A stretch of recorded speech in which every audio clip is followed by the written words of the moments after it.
La verdad es que las participaciones que hemos tenido a lo largo de la reunión han ido encaminando un poquito lo que vamos a ver esta mañana.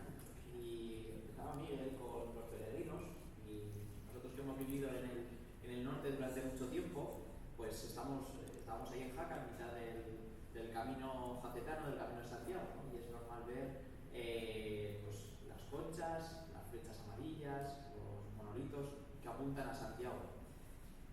Y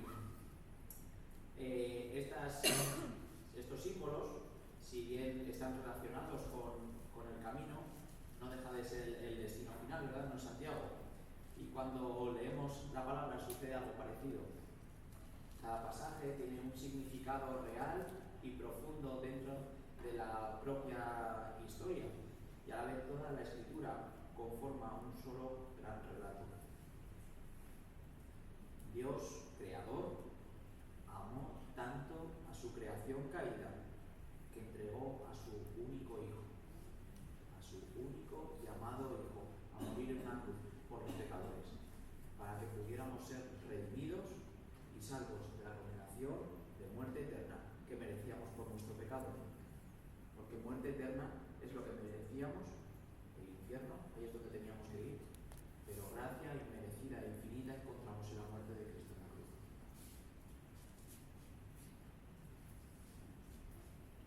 Texto bíblico de esta mañana, si queréis podéis ir buscando en Génesis 22, vamos a leer del versículo 1 al 14, fácil de encontrar, es al principio de la Biblia, ¿verdad? Y es lo que hemos ido hablando a lo largo de la reunión. Hemos hablado de montes, hemos hablado de sacrificios, hemos hablado de peregrinaje, hemos hablado de que hacía falta un sustituto, ¿verdad? Todas estas verdades las vamos a encontrar en estos versículos de la Biblia. Vamos a ver cómo Abraham, que es el principio, el protagonista de esta mañana, va a tener un peregrinaje duro de 3 días tras recibir un encargo del Señor. Porque Dios había dado a Abraham, a Isaac, su hijo, como descendencia única sobre la cual el pueblo futuro, el pueblo de la promesa, se iba a formar. Sin embargo, como leeremos a continuación, Dios pide a Isaac como un holocausto. Y para Abraham esa promesa, con el mandato del Señor, que parece que va en el sentido contrario, pues puede que le choque, ¿no? Entonces vamos a ver cómo Abraham, lleno de la fe del Señor, obedecerá y cumplirá con lo que Dios le pide en medio de la prueba. Vamos a leer primero vamos a ir a lo largo del mensaje, vamos a ir leyendo poquito a poco esta parte de la historia de Abraham, y vamos a ir haciendo paradas en el camino para reflexionar un poquito sobre lo que estamos viendo. Entonces, vamos a comenzar leyendo los 2 primeros versículos. Dice: aconteció después de estas cosas que Dios probó a Abraham. Le dijo: Abraham. Este respondió: aquí me tienes. Ponme aquí en función de la traducción. Y Dios le dijo: toma ahora a Isaac, tu único hijo, y al que tanto amas, y vete a tierra de Moriah. Ofrécelo allí en holocausto sobre uno de los montes que yo te diré. Y este texto de la Biblia comienza con un aconteció después de estas cosas. ¿Y qué es lo que ha pasado? Han pasado un montón de cosas, ¿no? Vemos como en Génesis 15 Abraham creyó al Señor y le fue contado por justicia. Vemos como en Génesis 17 Dios confirmó que el hijo de la promesa vendría por medio de Sara, su esposa estéril. En Génesis 18, cuando Abraham tenía ya casi 100 años y Sara 90, Dios declaró que no hay nada imposible para él. Y sería en el 21 cuando Isaac nacería, y fruto de aquella mujer estéril que no podía dar luz en su vejez, vendría este niño que, traducido Isaac en risa, como una demostración viva que Dios cumple lo que promete. Por lo tanto, después de todas estas cosas, un montón de años,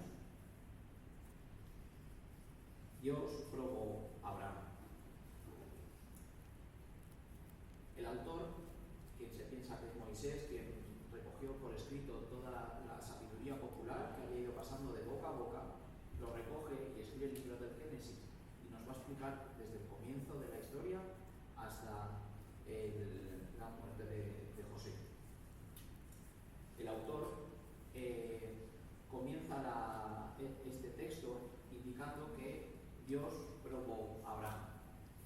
Y es importante el matiz, porque los primeros lectores de este libro están leyendo y saben, porque es la literatura popular, que Dios probó a Abraham. Nosotros lo estamos leyendo y el autor ya nos informa que Dios probó a Abraham. Pero Abraham no sabe que está siendo probado. Y esto es importante verlo porque pudiéramos erróneamente pensar que Dios está tentando a Abraham, cosa que no es así. Y por ello el autor especifica claramente que Dios probó a Abraham. Y esto es importante y hay que matizarlo porque la palabra es clara en este aspecto, ¿no? Y la diferencia es abismal. La prueba es utilizada por nuestro Señor para medir el estado de nuestra fe. Dice la palabra que creyó Abraham a Dios y le fue contado por justicia. En ningún momento podemos decir que Abraham no tuviera fe ni que no confiara en el Señor, ¿no?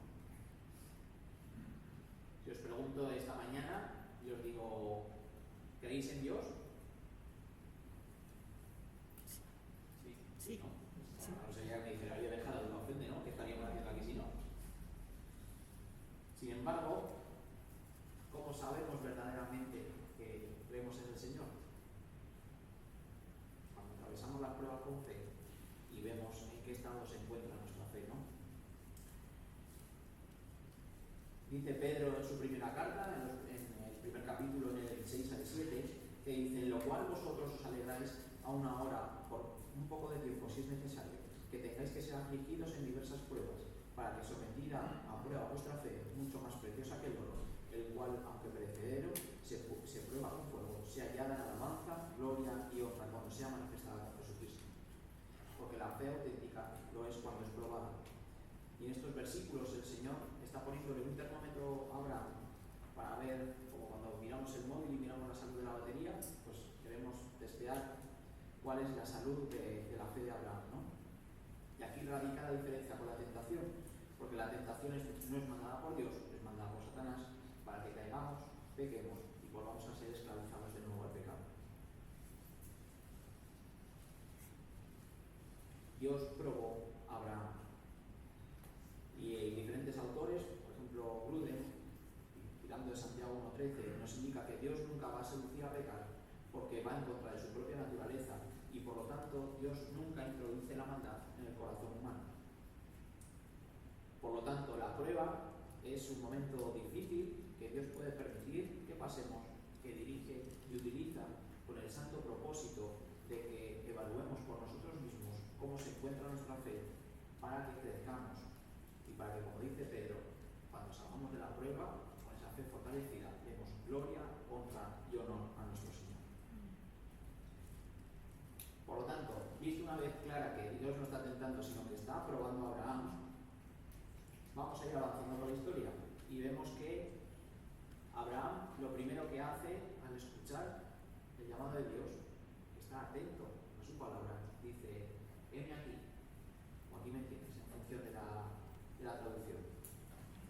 Y esta expresión se va a utilizar 3 veces en el pasaje, por lo tanto tenemos que estar atentos a lo que viene después. Abraham desconoce cuál va a ser la petición de su Señor, pero está listo y preparado para obedecer. Se muestra dispuesto a obedecer lo que su Señor le demande. Y el Señor parece que pide algo extraño en estos versículos, ¿verdad? Por lo que conocemos al Señor, nos resulta raro que pidiera un holocausto de una persona humana, que pidiera un sacrificio humano. Toma a tu hijo Isaac, tu único hijo al que tanto amas, y ofrécelo en holocausto, en versión resumida. ¿Qué mandato? Parece que choca frontalmente con lo que Abraham conocerá de su Señor. No es una oveja lo que le está pidiendo, no son unas hogazas de pan, no son colgantes de oro, no son cosas materiales. Es tu hijo, el hijo de la promesa gran pueblo que Dios había prometido. Es el heredero singular del pacto de Dios. El niño que fue esperado durante décadas. El niño que ama con locura. Quien trajo a la tienda, quien trajo alegría a su tienda en la vejez. Es su hijo. Es su único hijo. Fruto de la vejez y esterilidad de su mujer Sara. Es su hijo a quien ama. Y el Señor está reconociendo claramente lo que Isaac es para Abraham. Qué precioso es que esta es la primera vez que aparece la palabra amor en la Escritura, y es para referirse a este amor con mayúsculas entre este padre y su único y amado hijo. Toma tu hijo y ofrécelo en holocausto. Y esto era algo común en los pueblos que rodeaban al asentamiento de Abraham. Se utilizaba para conseguir mejores cosechas, para victorias en la guerra, en fin. Había ciertos dioses que demandaban la sangre inocente del niño. Sin embargo, Dios nunca había exigido nada similar hasta el momento. Pudiera parecerle a Abraham que el Señor había perdido el norte con este mandato. Una prueba a la que ningún padre debería hacer frente. Tener que entregar a su hijo a morir. Y la verdad es que esta parte me tocaba un poco el corazoncillo, la patata, porque, como sabéis, Frida y yo estamos esperando un baloncete. Ya tenemos la revelación del sexo, que ahora está tan de moda. Tengo aquí un humo de estos azules, pero bueno, estamos muy agradecidos al Señor, ¿no? Y como es normal, pues vamos a los controles rutinarios, a las ecografías y demás. Y hace unas semanas pues, fuimos a ver cómo estaba nuestro bebé, ¿no? Y las patitas, las manitas.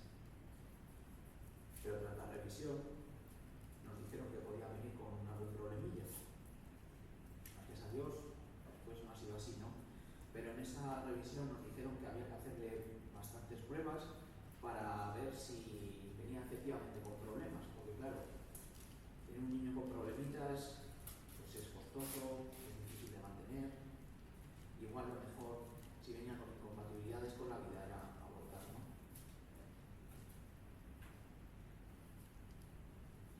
Mi hijo que aún no ha nacido, y esas palabras nos destrozaron el corazón. No me quiero imaginar lo que fue para Abraham la petición del Señor, ¿no? Entrega a tu hijo, a tu único hijo amado, al que estás viendo crecer, con el que has jugado esa mañana, al que has alimentado, que te ha dado un abrazo, que te ha dicho te quiero mucho, papá, que te ha hecho una pocha que viene por el padre, ¿no? Que es el mejor papá del mundo. Sí, Abraham, a ese hijo tuyo, a ese hijo que tanto amas, tómalo y ofrécelo. Es un valor. Y es cierto que Isaac era el cumplimiento de la promesa hecha por Dios. Pero no es menos cierto que se trataba del mayor regalo que Dios podía haber hecho a Abraham y a Sara. A este anciano hombre, a su único hijo y amado. ¿Por qué le está pidiendo el Señor esto? Es raro, ¿verdad? Y pensaba, leyendo esta parte, que quizás este regalo maravilloso del Señor hecho a Abraham podía haberse convertido en el rey del trono del corazón de Abraham. ¿Podía el regalo de Dios haber ocupado el puesto de Dios en el corazón de Abraham? En un holocausto se entregaba todo, no quedaba parte para el dador. Y el Señor con esta petición le está pidiendo que entregue a todo su hijo entero, todo por lo que ha esperado, todo lo que más ama. El Señor está demandándole que entregue lo que más valor tiene en la vida de Abraham. En el fondo de su corazón, Abraham se va a estar preguntando qué es lo más valioso, si mi Señor o mi hijo, cumplir la voluntad del Señor o atesorar a mi hijo, mantener en el centro de su corazón al Señor regalo de Dios, su Hijo amado, su único Hijo. Porque ¿quién reina en el corazón de Abraham? He ahí la prueba. Y vamos a hacer la primera parada en el camino. Vamos a volver al siglo XXI. Y igual que me preguntaba qué ocupaba el corazón de Abraham, qué estaba en el trono de su corazón, también pensaba si en mi vida puede que el Señor no esté siempre en el trono de mi corazón. Puede que haya habido algo que robe el sitio preeminente y central del Señor en él. Y es que Dios prueba nuestra fe ordenando nuestros amores. Y no tienen por qué ser cosas malas. Pensaba por favor, no me malinterpretéis, esto son cosas mías. Puede ser el trabajo, un regalo del Señor, que podamos tener con qué trabajar, con qué ganamos el sueldo, el pan, dar de comer a nuestra familia, tener la seguridad, ¿no? Pero puede ser que quiera echar más horas, porque así puedo conseguir más cosas para mi familia, o, como en mi caso muchas veces, centrarme tanto en él que pierdo el norte y los agobios me vienen, y todo esto quita el lugar que tiene el Señor en mi corazón. Pudiera ser también, yo qué sé, regalos que el Señor nos da. Nos puede dar un coche, nos puede dar una casa y la queremos tener impoluta, la queremos tener preciosa, pero estoy tan reventado de quitarle hasta el último rellejo que tenga el coche o hasta la última gota de polvo, que luego llega la noche y aún no he tenido tiempo para tener mi devocional del día. O pudiera ser tu mujer, o tu marido, o tu novio, ¿no? O novia, que solo queremos pasar tiempo con esa persona, es normal, pero que nos roba tiempo de poder dedicárselo al Señor, de poder estar entregado en su obra, de poder pasar un tiempo a solas con el Señor, ¿no? Yo digo, son cosas que a mí me han afectado, no digo que sea vuestro caso, pero son ejemplos de cosas que a priori no son malas, pero que no están en el orden correcto en nuestra vida, porque a veces esas cosas sustituyen en el trono de mi corazón al Señor. Y puede que el Señor permita que venga un tiempo difícil, donde todo se tambalea como en el mar bravo, y tenga que agarrarme de nuevo a Él, confiar en el Señor y reconocer de dónde vienen verdaderamente todas las bendiciones que tenemos en nuestra vida, ¿no? Y Abraham se está enfrentando ahora mismo a una prueba. Volvemos al texto. Dice: Abraham se levantó muy de mañana, ensilló su asno, tomó consigo a 2 de sus siervos de Isaac, su hijo. Después cortó leña para el holocausto, se levantó y fue al lugar que Dios había dicho. Al tercer día alzó Abraham sus ojos y vio de lejos el lugar. Entonces dijo Abraham a sus siervos: esperad aquí con el asno, el muchacho y yo iremos hasta allí, adoraremos y volveremos a vosotros. Tomó Abraham la leña del holocausto y la puso sobre Isaac su hijo. Luego tomó en su mano el fuego y el cuchillo, y se fueron los dos juntos. Entonces dijo Isaac a Abraham, su padre: Padre mío. Y él respondió: heme aquí, aquí me tienes, hijo mío. Isaac le dijo: tenemos el fuego, la leña, pero ¿dónde está el cordero para el holocausto? Abraham respondió: Dios proveerá el cordero para el holocausto, hijo mío. Ahí van juntos.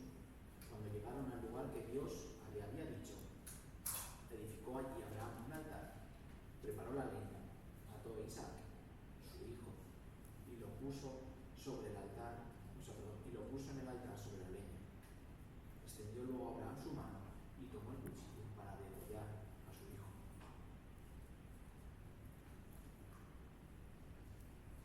Como acabamos de leer, vemos cómo Abraham obedece el mandato de Dios. El relato avanza de una manera clara, viendo cómo Abraham va a obedecer al Señor. No solo es que esté dispuesto a hacerlo, sino que llega prácticamente hasta las últimas consecuencias. Y a diferencia de otras ocasiones en las cuales Abraham había discutido o negociado con el Señor, aquí no. Aquí recibe el mandato del Señor y no se lo piensa 2 veces. Y ya cuando el sol está saliendo, ya va predispuesto a coger el asno, sus 2 siervos que le acompañen, corta esa leña y se lleva a su hijo también, ¿no? Abraham obedece sin rechistar a un mandato que parece que choca con todo lo que sabemos del Señor y con lo que él sabía del Señor, ¿verdad? Y es verdad que el texto no recoge cómo se estaba sintiendo Abraham en ese momento. Sin embargo, esto no quiere decir que Abraham no estuviera sintiendo cosas. No pensamos que fuera frío como un témpano. Al revés. Quizás ese silencio del autor, al escribir todo esto, está relatando en el fondo lo que está sintiendo Abraham, que no tiene ni palabras, ¿no? Y es curioso ver cómo Abraham no está obrando en función a cómo se siente, sino que está obrando en base a la fe que tiene en su Señor.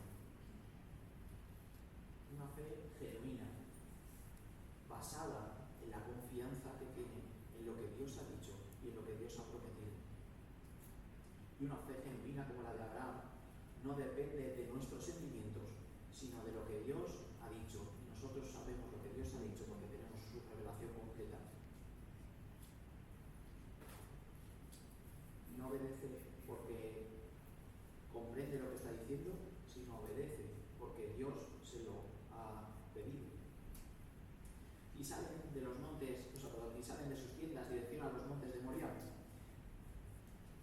El Señor no le ha dicho vete afuera del campamento y ofréceme a tu hijo como holocausto, sino que le ha dicho vete a los montes de Moriah.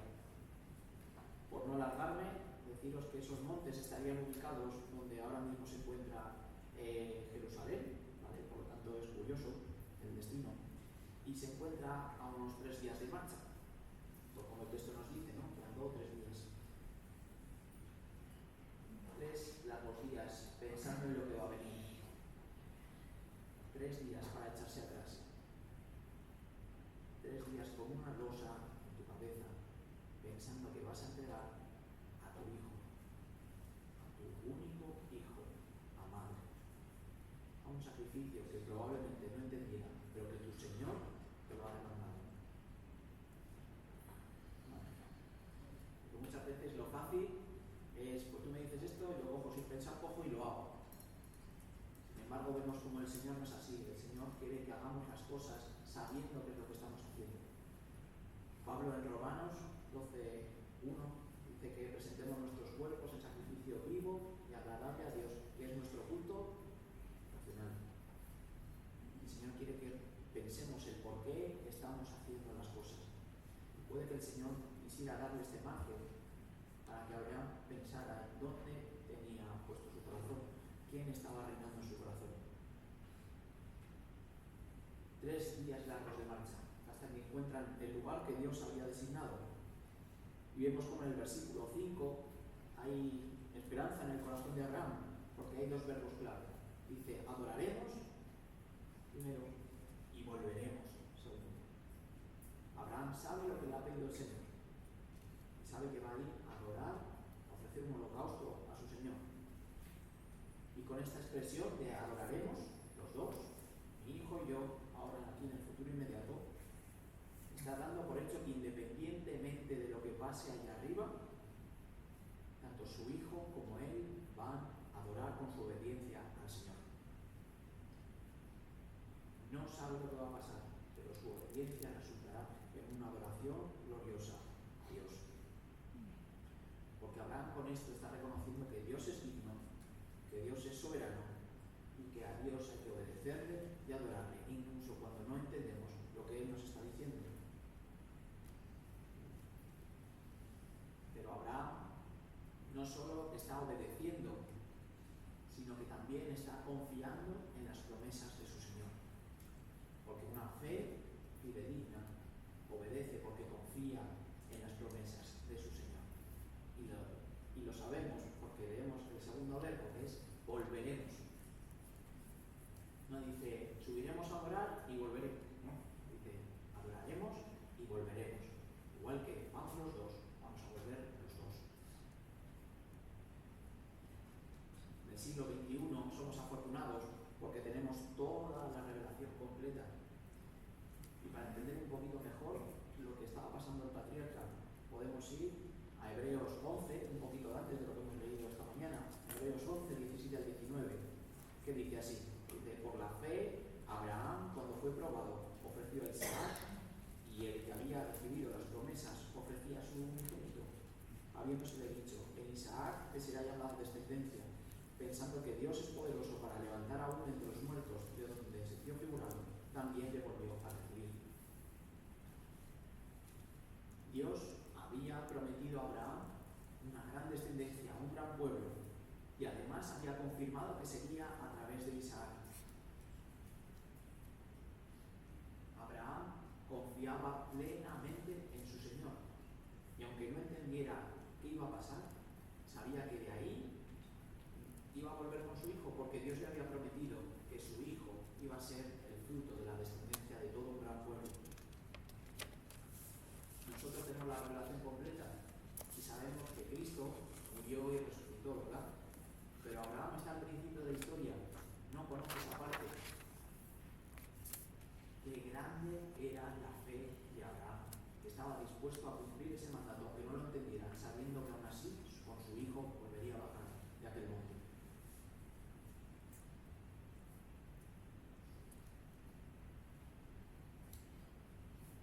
Y esta parte es muy importante, ¿verdad? Porque si la sacamos del contexto de toda la vida de Abraham, pudiéramos pensar que Abraham estaba obedeciendo ciegamente, con una fe loca.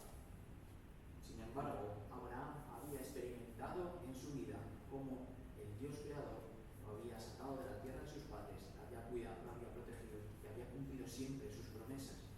Había insuflado vida en el vientre estéril de una mujer. Y por ello, volverá en nosotros. Continúa el relato en el versículo 6, donde se nos dice que Abraham carga la leña sobre la espalda de su hijo Isaac. Su hijo, su único amado hijo, va a llevar sobre sus hombros la madera suficiente para su propio holocausto. Abraham llevará el fuego y llevará el cuchillo.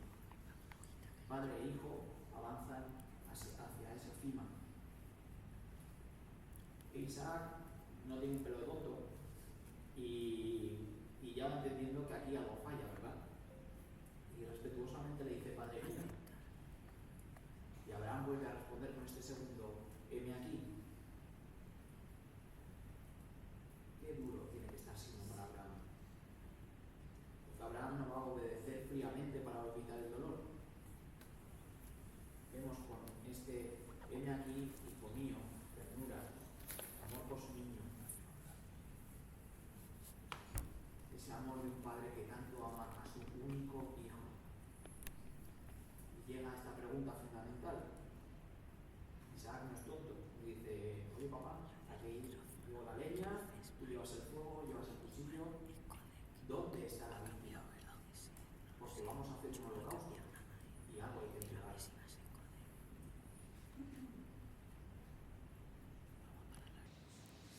Abraham no sabe lo que va a pasar, pero Abraham dice con fe, Dios se proveerá de cordero para el holocausto, hijo mío.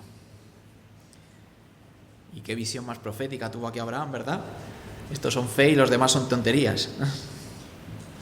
No sé cómo, pero sé quién. No sé cómo se va a reconciliar la justicia con la promesa, pero sé que se va a hacer. No sé cómo vamos a bajar los dos de aquí, hijo mío, pero sé que así será. No sé dónde está el cordero, pero sé que Dios verá y proveerá. Y llegan al versículo 9, ¿no? Y comienzan a edificar el altar. Prepara la leña, la pone encima de unas piedras y ata a Isaac colocándolo encima. Su papá acaba de decir que Dios proveería de un cordero, pero de momento el que está atado encima del altar es él. No nos especifica en la edad de Isaac, pero era lo suficiente mayor como para poder cargar la leña y no lo suficiente como para poder haber tenido descendencia. Pero por lo que se nos dice en el texto, tendría la edad suficiente como para haberse revelado a su padre y decir: aquí fuego me va a prender quien yo te diga, ¿no? Sin embargo, eso no vemos en el texto.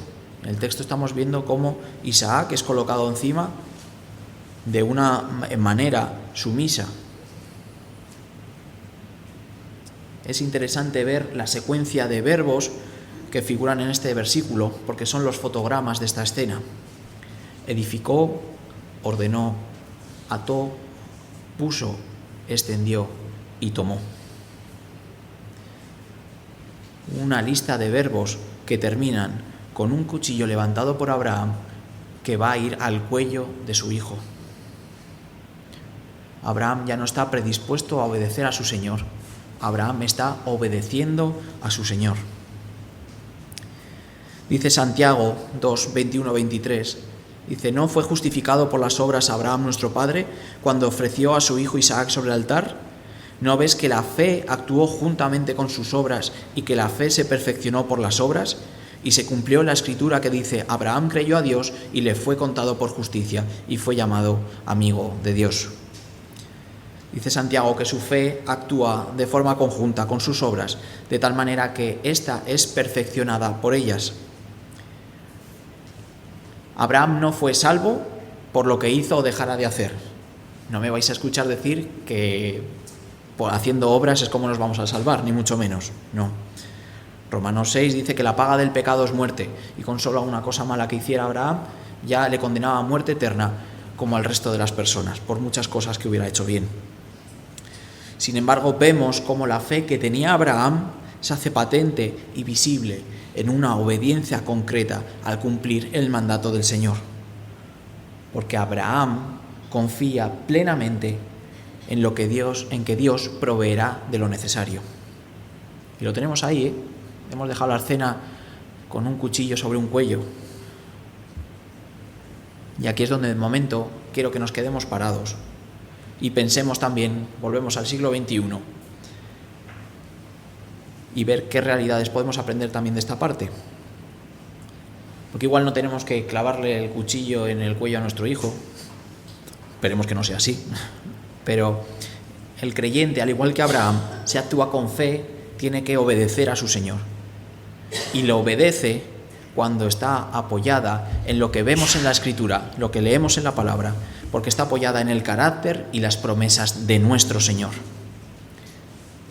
Y muchas veces no entendemos por qué el Señor nos pide que actuemos de una manera o de otra, pero sí tenemos el llamado de hacerlo en obediencia en toda situación y con más razón en medio de las pruebas por las cuales podamos estar pasando. Dios es fiel, poderoso y no se niega a sí mismo. Abraham respondió a un mandato único dentro de la historia de la redención. Y nosotros hoy día debemos seguir obedeciendo fielmente a los mandatos que encontramos en su palabra, como Abraham hacía con el Señor. Porque además nosotros, como ha dicho antes Tony, estamos en ese nuevo pacto, ¿verdad? Y contamos con toda la revelación completa. Nosotros conocemos todo lo que el Señor demanda de nosotros y sabemos que Él cumple sus promesas, Él es fiel y lo que ha prometido así será. Por lo tanto, si el Señor nos pide algo, nosotros lo que tenemos que hacer es obedecerle, como hizo Abraham, sin negociar ni nada, obedecer lo que el Señor nos pide y lo que nos manda en su palabra. Y volvemos al texto, a la última parte ya. Entonces el ángel del Señor lo llamó desde el cielo: Abraham, Abraham. Él respondió: aquí me tienes. El ángel le dijo: no extiendas tu mano sobre el muchacho ni le hagas nada, pues ya sé que temes a Dios, por cuanto no me rehusaste tu hijo, tu único hijo. Entonces alzó Abraham sus ojos y vio a sus espaldas un carnero trabado por los cuernos en un zarzal. Fue Abraham, tomó el carnero y lo ofreció en holocausto en lugar de su hijo. Y llamó a Abraham a aquel lugar: el Señor proveerá. Y por tanto se dice hoy: en un monte el Señor proveerá. Y qué maravilla de escena, ¿verdad? Habíamos dejado la acción en su clímax, con Abraham ahí con el cuchillo ya sobre su hijo, y aparece este ángel del Señor Y menos mal que aparece, ¿verdad? Por amor al tiempo, necesitaríamos 4 predicaciones para explicar quién es este ángel del Señor, pero no me quería reprimir de explicarlo levemente, ¿no? A diferencia de un ángel, que sería traducido como mensajero, cuando aparece este ángel del Señor, los diferentes autores y teólogos hablan que o bien se trata de una teofanía o bien de una cristofanía, es decir, una encarnación previa a Jesús en una de las figuras de la Trinidad.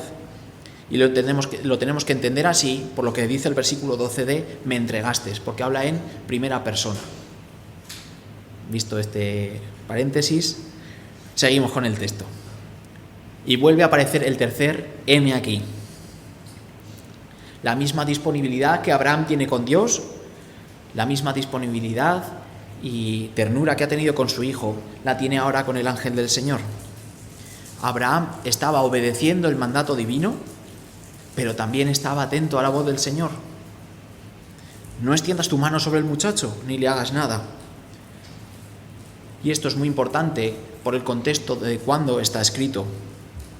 Porque Abraham, con su vida de fe, lo que está haciendo es explicarle a los que van a venir después cómo hay que comportarse, cómo hay que obedecer al Señor. Y es muy importante porque Dios nunca pide un sacrificio humano y va a ser distinto el Dios de Israel a todos los que lo rodeaban, de los pueblos de al lado. Esta escena va a ayudar al pueblo futuro a saber que nunca hay que entregar a un hijo a Dios, o sea, a los dioses en sacrificio. El ángel del Señor añade además, pues ya sé que temes a Dios, por cuanto no me rehusaste tu hijo, tu único hijo.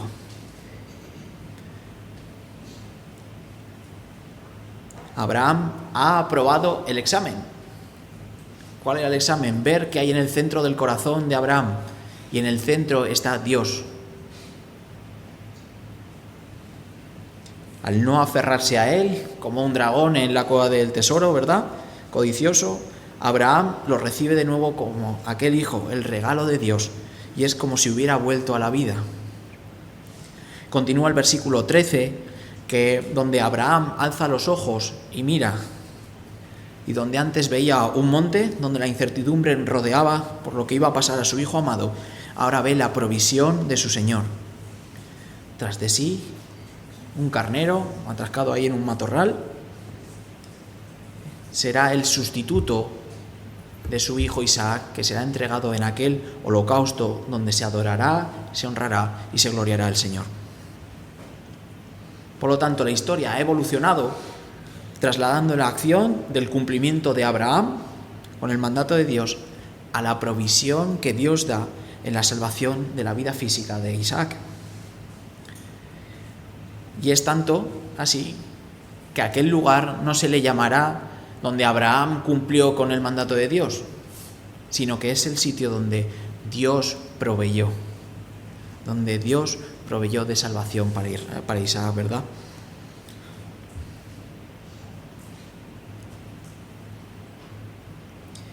Y si hemos estado atentos, hablábamos al principio de los peregrinos, ¿verdad? Que tienen esas señales para saber hacia dónde tienen que ir.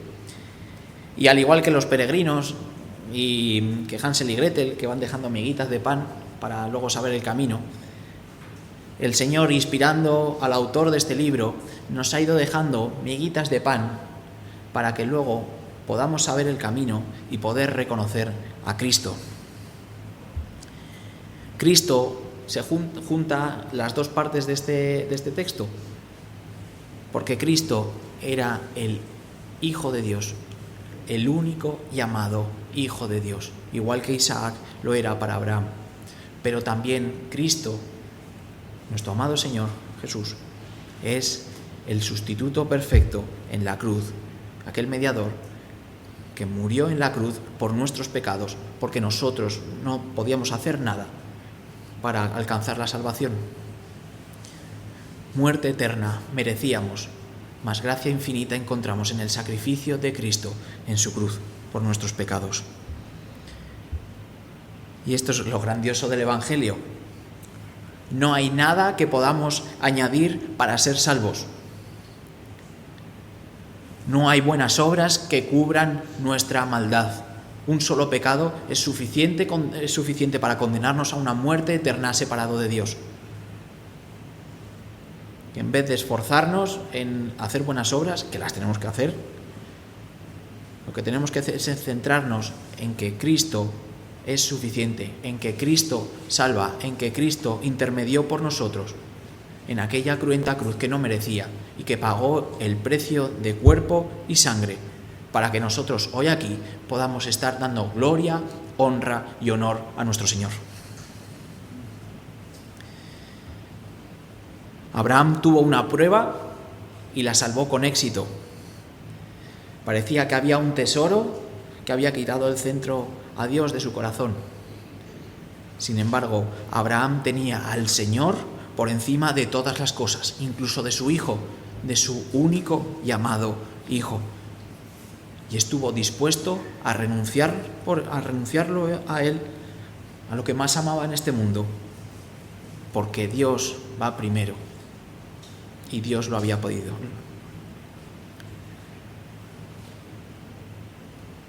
Cantábamos un corito en mi iglesia que había una estrofa que decía: las pruebas no son mayores que mi Dios y no van a impedirme caminar, ¿verdad? La prueba es permitida por el Señor para fortalecernos y para que al salir de ella nuestra fe brille como el oro bruñido.